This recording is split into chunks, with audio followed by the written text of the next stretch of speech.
سورہ فاتحہ کا ایک نام سورہ شفا بھی ہے۔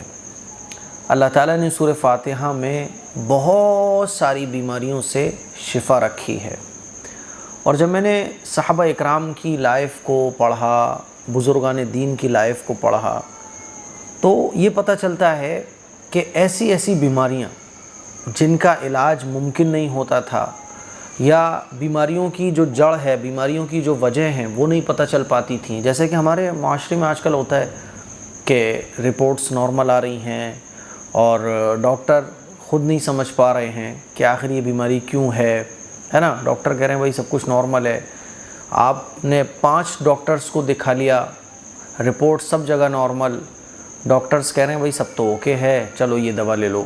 اور ڈاکٹرز کی تو ویسے بھی عادت ہوتی ہے آج کل ہمارے معاشرے میں، بلکہ ڈاکٹرز کی عادت وہ بنی کیوں ہے؟ ہم لوگوں کی وجہ سے، کہ اگر کوئی صحیح ڈاکٹر یہ بول دے مریض کو کہ آپ کو کوئی پرابلم نہیں ہے، کہ آپ کو دواؤں کی ضرورت نہیں ہے، تو ہم اس ڈاکٹر کو ڈاکٹر نہیں مانیں گے، سوچیں گے ارے یار ڈاکٹر صاحب شاید سمجھ نہیں پائے۔ اسی لیے ڈاکٹرز بیچاروں کی بھی بڑی مجبوری ہے کہ وہ زبردستی دوا دیتے ہیں، کیونکہ دوا دے دو مریض کو تو اس کو تسلی ہو جاتی ہے، ہاں بھیا میرا علاج چل رہا ہے۔ تو آج کل یہی چل رہا ہے نا۔ تو ایسی بیماریاں جن میں ڈاکٹرز خود کنفیوز ہیں کہ بھئی آخر کیا ہے، سب نارمل ہے، سب اوکے ہے، تو کچھ بیماریاں ایسی بھی ہمارے معاشرے میں آج بھی، اور ایسی بھی بیماریاں جن کا علاج ہی پاسبل نہیں ہے، لا علاج بیماریاں ہیں۔ تو یہ شروع سے چلا آ رہا ہے۔ کچھ بیماریاں ایسی ہیں رہی ہیں ہمیشہ سے، ہر دور میں، کہ ان بیماریوں کی جڑ سمجھنے میں کئی سالوں کا وقت لگا، ہے نا۔ جیسے کہ آج کل ہو رہا ہے کہ 20 سال پہلے ایسی بیماریاں تھیں جن کا علاج نہیں تھا، لیکن آج ان کا علاج پاسبل ہے، اور آج جو بیماریاں ہیں جن کا علاج ممکن نہیں ہے، آنے والے چند سالوں میں ان کا علاج بھی ممکن ہوگا۔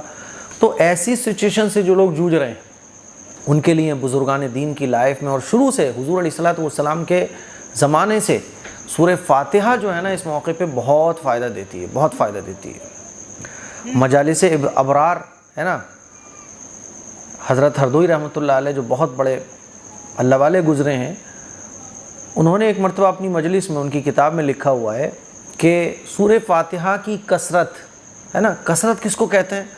اس سلسلے میں بھی ہم لوگ کنفیوز رہتے ہیں نا۔ بعض دفعہ آپ نے علماء کی زبان سے بھی سنا ہوگا کہ کثرت سے درود شریف پڑھو، تو کثرت کس کو کہا جائے گا؟ تو 100 مرتبہ کم سے کم پڑھنے کو آپ کثرت سے پڑھنا کہہ سکتے ہیں، کم سے کم 100 مرتبہ۔ تو 100 مرتبہ سورہ فاتحہ، زیادہ ہو جائے، انلمیٹڈ ہو جائے تو بہت اچھی بات ہے۔ سورہ فاتحہ کو کثرت سے پڑھ کر پانی پر دم کر کے پئیں، جو کھانا کھا رہے ہیں اس پہ دم کر لیں۔ اب کھانا آ کے دسترخوان پر لگ گیا، آپ مریض ہو تو کم سے کم 11 مرتبہ سورہ فاتحہ پڑھ لو، 3 مرتبہ پڑھ لو، 7 مرتبہ پڑھ لو، 5 مرتبہ پڑھ لو، جتنا ممکن ہو سورہ فاتحہ پڑھ کر کھانے پہ دم کر لو، دوائیوں پہ سورہ فاتحہ پڑھ کے دم کر لو، پانی پہ دم کر لو۔ یعنی میں یہ بتانا چاہ رہا ہوں نا کہ سورہ فاتحہ میں اللہ تعالیٰ نے سورہ فاتحہ کو سورہ شفا کا نام دیا ہے، تو اس میں شفا ہے، اور اللہ کی ذات پر امید اور یقین رکھتے ہوئے کہ اللہ نے سورہ فاتحہ کو سورہ شفا کہا ہے، خوب کثرت سے پڑھ کر پانی پہ دم کر کے پئیں، کھانے پہ دم کر کے کھانا کھائیں، دواؤں پہ دم کر کے دوا کھائیں۔ انشاءاللہ ثم انشاءاللہ اللہ تعالیٰ اس بیماری سے نجات دے دے گا۔ اور نجات اگر ممکن نہیں ہوگی، بعض دفعہ بیماریاں مقدر میں ہوتی ہیں، یعنی اب اللہ کی طرف سے وہ بیماری اتنے ٹائم کے لیے مقدر میں ہے، یعنی وہ ہٹے گی نہیں۔ بعض بیماریاں ایسی ہوتی ہیں جو بندے کے ساتھ لگی ہوئی ہوتی ہیں کہ بندہ مجھ سے دعائیں مانگے گا تو ہٹا دوں گا، سورہ فاتحہ پڑھ کے دم کرے گا تو ہٹا دوں گا، ہے نا، وہ معلق ہوتی ہیں۔ اور بعض بیماریاں ایسی ہوتی ہیں جو آنی طے ہیں، یعنی وہ ہٹیں گی نہیں، آپ کچھ بھی کر لو، تو پھر ان بیماریوں پر اللہ تعالیٰ صبر دے دیتا ہے۔ صبر کا مل جانا یہ بھی بہت بڑی نعمت ہے اللہ کی۔ جب صبر اللہ دے دیتا ہے نا تو وہ بیماری ہمارے لیے بہت ہلکی ہو جاتی ہے۔ جیسے آپ بزرگان دین اور صحابہ اکرام کے بارے میں پڑھیں گے، بڑی بڑی تکلیفیں انہوں نے اسلام کے لیے برداشت کر لی، کیونکہ اسلام کی محبت اور صبر ایسا اللہ تعالیٰ نے ان کو اپنی راہ میں قربانی کا دے کے رکھا ہوا تھا کہ بڑی بڑی تکلیفیں ان کے لیے کوئی معنی نہیں رکھتی تھی۔ تو سورہ فاتحہ کا عمل یہ ایسے مریضوں کے لیے بہت مجرب ہے، اس کو کیجئے، ہے نا۔